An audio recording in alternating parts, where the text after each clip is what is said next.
नमस्कार दोस्तों, स्वागत है आप सभी का। आज मैं उपस्थित हुई हूँ एक संस्कृत श्लोक के साथ, जिसमें बताया गया है कि हमारे सर्वज्ञ होने का अभिमान कब चूर-चूर हो जाता है। तो इस श्लोक का वाचन मैंने शायद इससे पहले वाली एक वीडियो में भी किया है, पर उसमें मैंने इसका हिंदी अनुवाद नहीं किया था और मुझे लगता है कि इसका हिंदी अनुवाद जानना आपके और हमारे लिए बहुत ज़रूरी है, क्योंकि ये आप पे भी और मुझे तो सबसे ज़्यादा अपने आप पे भी लागू होता हुआ प्रतीत होता है। तो इस श्लोक का पहले मैं वाचन करती हूँ, फिर इसका हिंदी अनुवाद और व्याख्या भी करने की कोशिश करूँगी। तो शुरू करती हूँ। यदा किञ्चिद्योऽहं गज इव मदान्धः समभवम् तदा सर्वज्ञोऽस्मीत्य भवदवलिप्तं मम मनः। यदा किञ्चित् बुद्धजनसकाशादवगतं तदा मूर्खोऽस्मीति ज्वर इव मदो मे व्यपगतः। अर्थात यदा का मतलब होता है जब, किंचित थोड़ा सा, ज्ञ जानने वाला, अहम मैं, जब मैं थोड़ा सा जानने वाला था, तदा सर्वज्ञो, तब सर्वज्ञो अस्मिति, मुझे लगता था मैं सर्वज्ञ हूँ।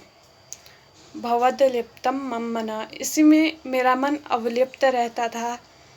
यदा किंचित किंचित, जब मैं थोड़ा थोड़ा, बुद्धजन सकाशादवगतम, बुद्धिमान लोगों के संपर्क में जाने लगा।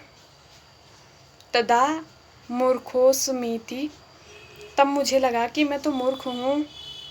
ज्वर इव मदो में व्यपगता, और जो अभिमान था वो एक ज्वर की भांति उतर गया।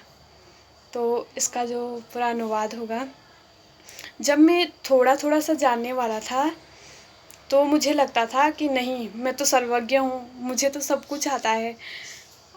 पर जैसे मैं थोड़ा बुद्धिमान लोगों के संपर्क में गया, उनसे साक्षात्कार हुआ, उनके साथ उठने बैठने लगा, तब मुझे पता चला कि यार मुझे तो कुछ नहीं आता। और जो मेरा सर्वज्ञ होने का बुखार जो मेरे ऊपर चढ़ा हुआ था, मुझे लगता था कि नहीं, मुझे तो आता है, मुझे तो सब कुछ आता है, मुझे और पढ़ने की ज़रूरत नहीं है। तो वो उन बुद्धिमान लोगों के संपर्क में जाते ही बुखार की तरह उतर गया। जैसे नहीं होता कि एक डोज पैरासीटामोल खाया नहीं कि पूरा बुखार निकल गया, ऐसे ही। तो होता क्या है कि हम एक छोटे से क्षेत्र में रहते हैं और फिर हम उसी के अकॉर्डिंग अपने आप को हमें लगता है कि नहीं, हमें तो आ जाता है, आंकने लगते हैं। जैसे कुएं का मेंढक वाली एक कहावत नहीं है कि कुआं वो सोचता है कि बस यहीं तक ये दुनिया है और उसे लगता है कि बस इससे बाहर कुछ है ही नहीं। तो यही हमारे साथ भी होता है, हमें लगता है कि नहीं, हमें आ जाता है। और पर जब हम बाहर निकलते हैं, नए नए लोगों से मिलते हैं, बुद्धिमान लोगों के संपर्क में जाते हैं, तब हमें पता चलता है कि बाहर भी दुनिया है, हमसे भी अच्छे अच्छे लोग इस दुनिया में हैं। इसीलिए कभी भी मौका मिले तो बाहर घूमिए, नए नए लोगों से मिलिए, हमें बहुत अच्छी अच्छी चीज़ें सीखने को मिलती हैं। और ये भी है कि अपने आप को कभी भी सर्वज्ञ समझने की भूल मत कीजिए, क्योंकि जब हम अपने आप को सर्वज्ञ समझने लगते हैं तो हम कुछ नया नहीं सीख पाते हैं। आशा करती हूँ आप लोगों को श्लोक का अर्थ समझ में आया होगा। तो धन्यवाद, फिर मिलते हैं।